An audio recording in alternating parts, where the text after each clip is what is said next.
You're fresh off your Dancing with the Stars win. So congratulations. Thank you so much. It still hasn't even really set in. It just doesn't even feel real. It's crazy. Thank you. I love so much that with everything that you're doing, that your messaging stays consistent. And that you've taken the opportunity within your Dancing with the Stars opportunity and other opportunities that you've had to discuss animal conservation and make sure that people know that that is at the forefront of everything that you do. How have you been able to continue to discuss that, especially now that you're a Mirrorball trophy winner? First of all, thank you so much for saying that, because I feel like no matter what I do, whether I'm in my khaki uniform like you are right now, or if I am in the sequins of Dancing with the Stars, my heart always beats khaki. It always beats that Irwin spirit. And I never thought that I would be able to bring my message and what I stand for, which is wildlife conservation, to the world through a dancing show. But my sister was really the inspiration for me. I watched her. I still remember 11 years old. I was in the audience in that ballroom watching her just lighting it up and sharing this beautiful sense of authentic passion. And I just went, wow, one day I want to follow in those footsteps. And to have that chance was everything to me. I never in my wildest dreams thought I'd make it to the end. No way. Like, I was in absolute shock every week. My bags were packed. I was ready to go every week. And I realized not only am I representing wildlife conservation, but also I'm creating my own kind of legacy. My life has been about continuing the legacy of my mum and dad and my whole family. But through this, I got to really, I guess, tap into a more kind of vulnerable side and tell stories that were a little more challenging. But I hope I kind of got to put a little bit of positivity and passion into that ballroom. Now, was it like a cheat code to have Bindi there cheering you on and also having won it herself? Yeah, well, that's the thing, because like her advice, she's amazing. You've talked to her. You know what she's like. She is so sweet and so kind, but then like she's got this old soul and this real wisdom about her. It's amazing. So when I first decided to do this, Dancing with the Stars went, do you want to be on this season? And I just was like, yes, let's go. And then I kind of thought, hang on a minute. I might have been a little hasty. Like, I have no idea what to do. Like, what the heck did I just sign up for? And I'm talking to Bindi. I'm like, what? I don't know how to dance. I don't know what. And she, when we found out that I'd be partnered with Whitney, she was like, listen, Whitney Carson is the greatest. You don't have to worry about the dancing thing. She'll be an amazing teacher. You got this. But the best advice that she gave to me was to just let go and lean in. Like, that was it. She said, this experience will change your life. And every time when rehearsals after 12 hours a day and you're sore and you're just giving it everything, she just said, remember why you're here. Remember what you represent. Remember that passion you have. Remember everything that you're about. And remember that this experience is supposed to be hard. It's supposed to be a challenge. And I just went, all right, I just got to let go and lean into this absolute hurricane. Now, there were so many emotional moments in the show.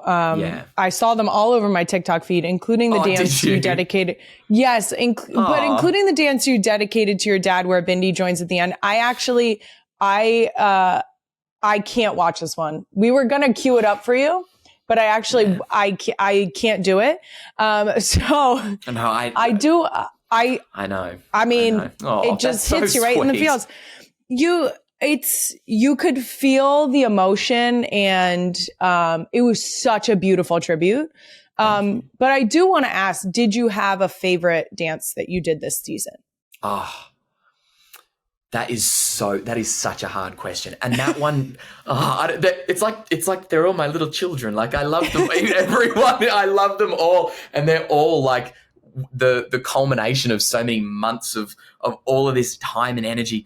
But, I think there's that one that I dedicated to my dad and to my sister was beautiful. And then I also did another dance. It's just the first one that springs to my mind because it felt there was like so much gravity and weight on this dance, which was a dedication that I did to my mum. It was dedication week, and they said, who do you want to dedicate a dance to? And I dedicated it to my mum because I felt like she really is the guiding force behind everything that we do. And she's been the glue to hold us together through the most challenging times in our life, particularly when my dad passed. And we did a contemporary dance to You'll Be in My Heart by Phil Collins, from the Tarzan soundtrack, which I cry at that song just listening to it at the best of times. But don't we all? Oh my gosh.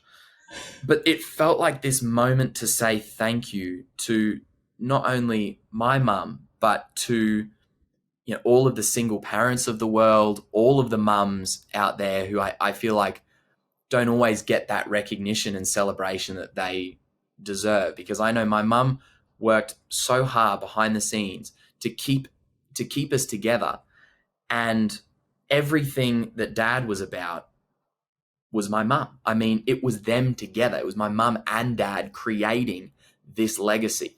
And then when he passed, she was the one person to pick up all the broken pieces and to say, I'm going to make sure everything that he lived for continues on. And all the while, she was just the best mum to us. And to have her in there and part of that dance, and to have a dance that was for her, that was also made by a mum, Whitney, she's an amazing and powerful mum in her own right. It just felt like this incredible celebration. And it was a turning point for me because I think it was like week 4. And it was the first dance where I was so overcome with just so much emotion that I just kind of let go of the moves and just let my body just sort of do what it felt was right. That dance was just everything to me. Because my mum's my hero, she really is. I think that your mom and dad are like the perfect display of a partnership. Yes. Because of the way that she has continued on. The tribute to your mom was beautiful, and I'm sure she loved it. Did she give you feedback? Oh my gosh.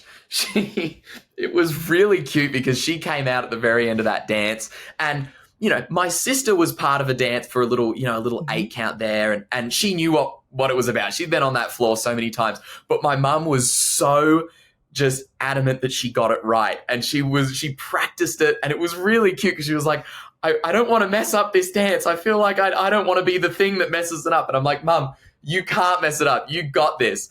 And she came out, and it was just this really beautiful moment. She did a little spin, and after that, my mum and my sister and I were all in the trailer after that, and we were all just bawling, because it just felt like it was someone knocked on our door, actually, like a makeup artist or something came in and was like, oh, you're ready for the press line that we do after, and they opened the door of the trailer, and here we are just all like crying, and she just like closes the door again and walks away. We were like, oh, never mind because it is so, you've poured your heart and soul into telling a story of, like, it really was a story of grief, and the way my mum kind of pulled me out of a lot of challenging times, and I've always felt like I never really had an avenue to say thank you and to really express the gratitude for what she has meant to me in my life. And it felt like it was this time to finally do that. And it was actually one of the most healing moments in my entire life, because I